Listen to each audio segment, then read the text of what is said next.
दोस्तों, कक्षा 12वीं वाले विद्यार्थियों के लिए लेकर आ चुका हूं मैं मोस्ट इम्पोर्टेंट प्रश्न आपकी परीक्षा के लिए। बहुत बार कमेंट आ रही थी, कई स्टूडेंट्स ने कमेंट किया था कि सर भूगोल विषय का हमें बताइए कक्षा 12वीं वाले। तो मध्य प्रदेश के विद्यार्थियों की कमेंट आ रही थी ज़्यादा से ज़्यादा दोस्तों, तो इसलिए मैं आप लोगों के लिए भूगोल विषय के आईएमपी क्वेश्चन लेकर आ चुका हूँ। तो चलिए स्टार्ट करते हैं हम भूगोल विषय के प्रश्नों के उत्तर। दोस्तों, चैनल को सब्सक्राइब कर लेना ताकि आपको परीक्षा तक अपडेट हर विषय की मिलती रहे। चलिए बात करते हैं। सर्वप्रथम हम बात करेंगे वस्तुनिष्ठ प्रश्नों की।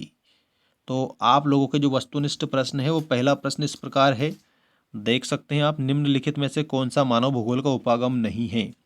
ठीक, आप अच्छे से याद रखेंगे मानव भूगोल का उपागम कौन सा नहीं है। मात्रात्मक क्रांति ये मानव भूगोल का उपागम नहीं होता है। इसके बाद में नेक्स्ट क्वेश्चन देखिए। नेक्स्ट क्वेश्चन है आप लोगों का, बिग इंच पाइपलाइन के द्वारा परिवहित किया जाता है, तो इसमें आएगा पेट्रोलियम। ठीक, पेट्रोलियम आता है इसमें। उसके बाद नेक्स्ट क्वेश्चन की हम बात करते हैं, निम्नलिखित राज्यों में से किस एक में जनसंख्या का घनत्व सर्वाधिक है, तो इसमें आप याद रखेंगे पश्चिम बंगाल। और इसके बाद में निम्नलिखित में से किस राज्य में प्रमुख तेल क्षेत्र है, तो असम में तेल क्षेत्र है, याद रखना। और कहाँ पर है, डिगबोई में है। ठीक, याद रखेंगे असम में भी कहाँ पर है, डिगबोई में। और इसके बाद में अगला प्रश्न देखिए, निम्नलिखित में से कौन सा कृत्रिम पत्तन है, तो इसमें चेन्नई जो है ये कृत्रिम पत्तन है। कृत्रिम मतलब होता है मानव के द्वारा बनाया गया। ठीक है। और इसके बाद में अब हम देखेंगे रिक्त स्थानों की पूर्ति कीजिए। रिक्त स्थान में आधुनिक सभ्यता का आधार क्या है, तो लोहा इस्पात। ग्रामीण से ग्रामीण प्रवास की धाराओं में की संख्या सर्वाधिक होती है, तो महिलाओं की। ठीक, महिलाओं की संख्या अधिक होती है। और इसके बाद में दोस्तों हम बात करेंगे भारत में सबसे बड़ा नदी बेसिन कौन सा है, तो गंगा नदी बेसिन। भारत में सबसे बड़ा नदी बेसिन है गंगा। ठीक है, गंगा को माँ भी बोला जाता है, गंगा मैया भी बोला जाता है, ऐसे याद रख लेना आप इसको। भारत की व्यापारिक राजधानी है मुंबई। भारत की व्यापारिक राजधानी मुंबई है। वायु प्रदूषण के कारण वर्षा होती है, तो अम्लीय वर्षा होती है दोस्तों। वायु प्रदूषण के कारण कौन सी वर्षा होती है, तो आप याद रखेंगे अम्लीय वर्षा भी वायु प्रदूषण के कारण होती है, तो इसका करेक्ट आंसर अम्ल आएगा। ठीक है। और इसके बाद में सही जोड़ी बनाइए। देखिए सही जोड़ी आप लोग अच्छे से याद कर लेंगे। आप लोगों को मोस्ट इंपॉर्टेंट क्वेश्चन में बता रहा हूँ। प्रवास का आकर्षक कारक है, तो रोजगार की सुविधाएं।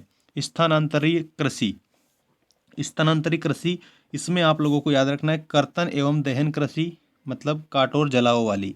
आसियान का मुख्यालय, ठीक है, आसियान का मुख्यालय जो है वो आप याद रखेंगे जकार्ता इंडोनेशिया में है आसियान का मुख्यालय। अक्टूबर से मार्च की कृषि जो होती है वो रबी की कृषि बोली जाती है। ठीक है। और प्रथम पंचवर्षीय योजना 1951। तो इस प्रकार से आप इसको याद करिए और उत्तर ये यहाँ पर दे रखें, इसको आप स्क्रीनशॉट के माध्यम से भी याद कर सकते हैं।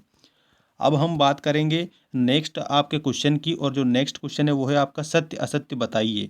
ठीक, सत्य असत्य है दोस्तों ये, तो आप लोग देखिए। पहला है एशिया महाद्वीप में लिंग अनुपात सामान्यतः कम है, तो ये बिल्कुल सत्य है। जनसंख्या का आकार परिवहन की मांग को प्रभावित करता है, तो ये भी बिल्कुल सत्य है। अवैध बस्तियां अधिकांशतः विकसित देशों में पाई जाती है, ये असत्य है। इसके बाद में सभी खनिज समय के साथ समाप्त हो जाते हैं, ये बिल्कुल सत्य है दोस्तों। ठीक है, सभी जो खनिज हैं वो समय के साथ क्या हो जाते हैं, समाप्त हो जाते हैं, ये बिल्कुल सत्य है। और इसके बाद में अगला देखिए, आगरा में चमड़े का सामान मुख्य रूप से बनाया जाता है, तो ये भी सही है आप लोगों का। छोटी पाइपलाइन मुख्यतः पर्वतीय क्षेत्र तक सीमित है, ये भी आपका सही है। तो आप लोगों के ये जो सत्य असत्य जितने भी मैंने आपको यहाँ पर बताए हैं, इसके उत्तर ये यहाँ दे रखे हैं, इसके माध्यम से आप कंप्लीट कर लीजिएगा। और इसके बाद में हम बात करेंगे मोस्ट इंपॉर्टेंट क्वेश्चनों की। कुछ मैं क्वेश्चन भी आप लोगों को बता देता हूं, और अगर आपके पास में परीक्षा अध्ययन है तो आप उसमें से भी देख सकते हैं इन क्वेश्चनों के आंसर को।